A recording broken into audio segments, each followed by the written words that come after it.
राना अफजल साहब, मुझे सुन सकते हैं आप? जी, मुझे आपकी आवाज आ रही है। सर, यहाँ मेरी 100 रुपए की शर्त लग गई है पीटीआई वालों से। वो कह रहे हैं कि बजट जो है वो आवाम दोस्त होगा, गरीब दोस्त होगा। आज 9-10 महीने तक इन्होंने जितनी आवाम दोस्ती निभाई है उसकी शान में जरा तबर्रा फरमाएंगे। देखिए, इन्होंने जो किया है काम, इन्होंने पहले से ही पेट्रोल पर भी टैक्स लगा दिया, बिजली का भी ऐलान कर दिया कि जुलाई में हम बिजली महंगी करेंगे, और बहुत सारी चीजों पे जो इन्होंने डायरेक्ट इनडायरेक्ट टैक्सेस लगाने थे वो लगा दिए। अब बजट के अंदर कुछ सरकारी मुलाजमों की तनख्वाह बढ़ा देंगे। अब सरकारी मुलाजिम पाकिस्तान में 10 से 15 लाख हैं, 20 करोड़ आवाम के लिए क्या करेंगे? वो उनकी तनख्वाह बढ़ा देंगे और क्या कहते हैं, उनको कुछ बरात दे देंगे और बाकी स्टोरी सुना देंगे। बजट तो ये हर दूसरे महीने देते हैं, इनकी तो आदत पड़ी हुई है बजट देने की।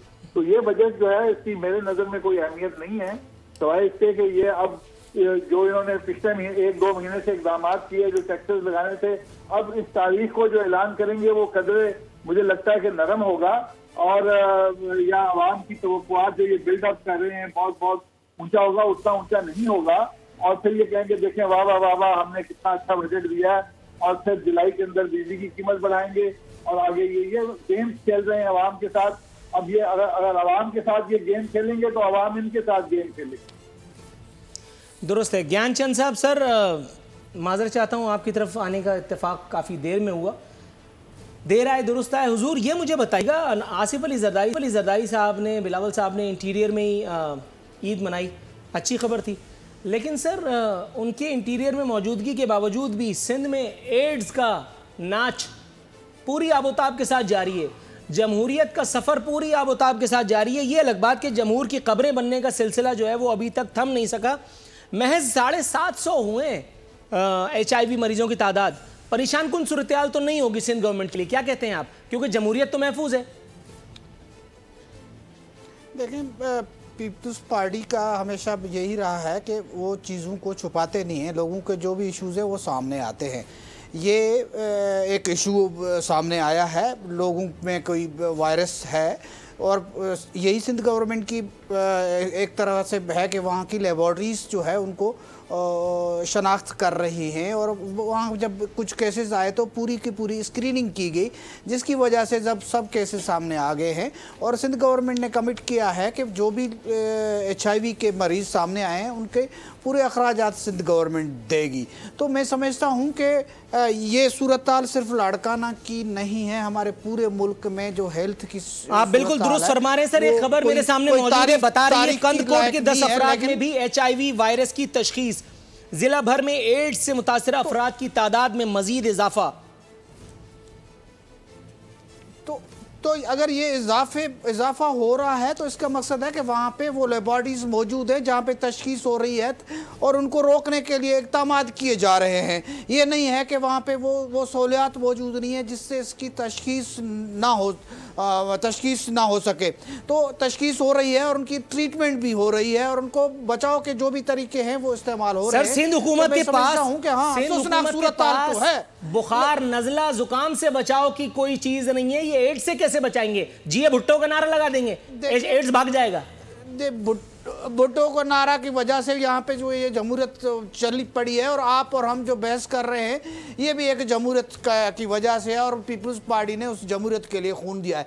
तो हाँ, इशूज़ हैं, उसमें कोई शक नहीं है, इशूज़ हैं, हेल्थ के इशूज़ हैं, लेकिन हम समझते हैं कि अगर लेबॉर्ट्रीज हैं जहाँ से तशखीस हो रही है तो आगे उनके फैलने से रोकने के इक़दाम किए जा रहे हैं। तो ये सूरत-हाल जहाँ एक अफसोसनाक सूरत-हाल है कि ये कैसे सामने आ रहे हैं। तजवीज़ है मेरे पास, अगर आप सुनना चाहें। जितनी सिक्योरिटी आसिफ अली जरदारी और आले आसिफ अली जरदारी माशाल्लाह एंजॉय कर रहे हैं, अगर उसको कट डाउन कर दिया जाए तो मेरा ख्याल है लेबॉर्ट्रीज की तादाद में भी इजाफा हो सकता है, फंडिंग का जो प्रॉब्लम है वो सब भी, उसको भी ओवरकम कर सकते हैं। कैसी लगी? देखिए, फंडिंग के जो इश्यूज हैं वो जनरली आप किसी हमारे लीडरशिप की तरफ अगर आपको लाना चाहते हैं तो आपकी मर्जी है, वरना सिंध गवर्नमेंट के रिसोर्सेज हैं जो पब्लिक के लिए इस्तेमाल हो रहे हैं, वहाँ पे फेडरल गवर्नमेंट से जो रिलीज नहीं हो रही है वो तो अपनी जगह पे इश्यूज है, लेकिन हम पूरी कोशिश कर रहे हैं और एफिशिएंटली इन इश्यूज को एड्रेस करने की कोशिश कर रहे हैं। तो जो HIV का जो इशू आया उसको स्क्रीनिंग, बाकायदा स्क्रीनिंग हुई, लोगों को सॉर्ट आउट किया गया कि किन किन के वायरस से अफेक्टेड लोग हैं और उनकी ट्रीटमेंट के लिए मेजर्स लिए गए हैं। ये सिंध गवर्नमेंट की अच्छी परफॉर्मेंस है कि कम से कम वो उनको स्क्रीनिंग कर रही है। अभी सर लफ्ज या तो अच्छी का मतलब पीपल्स पार्टी वाले नहीं जानते, PTI वाले, क्योंकि हुकूमतों में, क्योंकि हुकूमत में आने के बाद आप लोगों की डिक्शनरियां चेंज हो जाती हैं। आप थोड़ा सा ब्रेक पर पाँव रखिएगा, मैं जरा मोहतरमा साइमा नदीम के पास से हो लूँ। मोहतरमा वसीम अकरम प्लस की जरा नज़र उतार ले।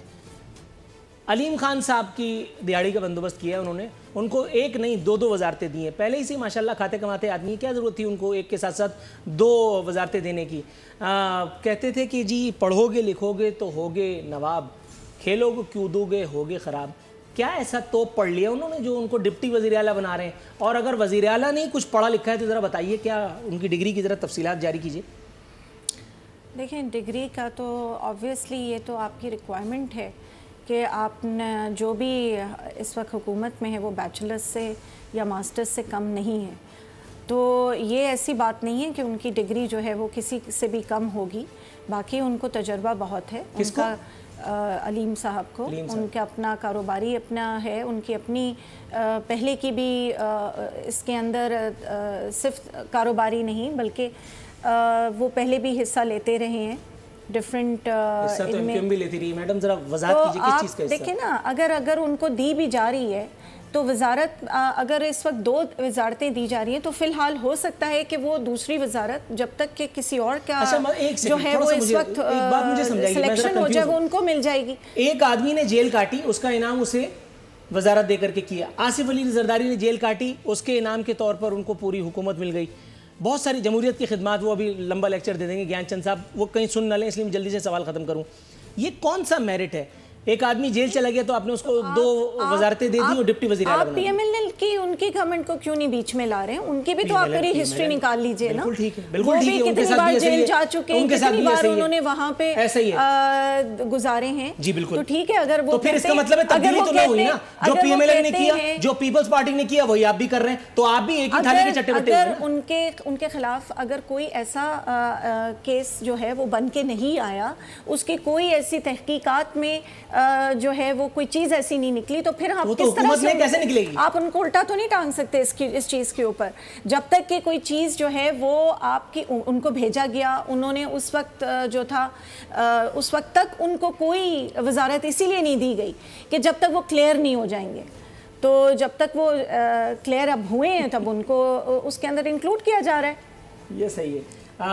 राना अफजल साहब हुजूर, ये मुझे बताइएगा, अंधा वाटे रेवड़ियाँ अपने अपनों में, आपके दौरे हुकूमत में भी इस तरह की माशाल्लाह काफ़ी हरकत और सकनात हुई हैं। सर ये मुझे बताइएगा, पीपल्स पार्टी में दौर में भी यही सब कुछ होता रहा जो आपके दौर में हुआ? वही मोहतरमा साइमा नदीम आज उसको डिफेंड करने पर मजबूर हैं, हालांकि मैं उन्हें जानता हूँ, वो इस किस्म की खातून है नहीं, बड़ी नज़रियाती पॉलिटिकल वर्कर हैं, लेकिन बहरहाल मजबूरी भी कोई चीज़ होती है। हुजूर ये मुझे बताइएगा, शहबाज शरीफ साहब पर भी कोई चीज़, अभी तक तो मामला चल ही रहे हैं, लेकिन उसके बावजूद शहबाज शरीफ साहब के आने जाने पर शर्तें लगी हुई हैं। आज उनके आने की खबर थी कल, लेकिन आज फिर वही अनका हो गई। क्या मामलात क्या हैं? अभी थोड़ी देर पहले मैं देख रहा था खबरों में, वो लंदन एयरपोर्ट पे जहाज में बैठने जा रहे थे। अच्छा। तो इसलिए वो सब खबरें जो हैं वो गलत हैं। ये पीपल्स पार्टी वाले प्रोपेगेंडा करने की कोशिश करते हैं और झूठ इतना बोलते हैं कि वो झूठ जो है पीपल्स पार्टी वाले, इनका जो तरीका वारदात है, इतना झूठ बोलो कि वो सच लगे। और अब वो जहाज में भी बैठ गए हैं। इनके अभी भी कुछ लोग जो हैं वो शकूक व शुबहात का इजहार कर रहे हैं। अभी मोहतरमा फरमा रही थी थोड़ी देर पहले कि जी हमें डेफिसिट बहुत ज्यादा मिला। इन्होंने उस डेफिसिट को बढ़ा दिया। हमें ये रोज ताने देते थे कि एक्सपोर्ट आपने कम कर दी, इन्होंने उस एक्सपोर्ट को मजीद कम कर दिया। लोन जो है जितने हम ऐड कर रहे थे उससे दुगनी रफ्तार से ये कर्जे ऐड कर रहे हैं। तो ये तो स्टोरीबाजी करते हैं। मैं समझता हूँ कि मुल्क की मईशत जो है वो बर्बाद हो गई है और लोग परेशान हैं। अभी तक 37 बिलियन तो अभी हमने 7 साल में आप ही का उतारना है, वो भूल गए अगले साल 12 बिलियन देना है। इनके जो MNA MP हैं हल्कों से भाग गए हैं, हल्कों के अंदर लोगों को फेस नहीं कर सक रहे। दुरुस्त है, दुरुस्त है।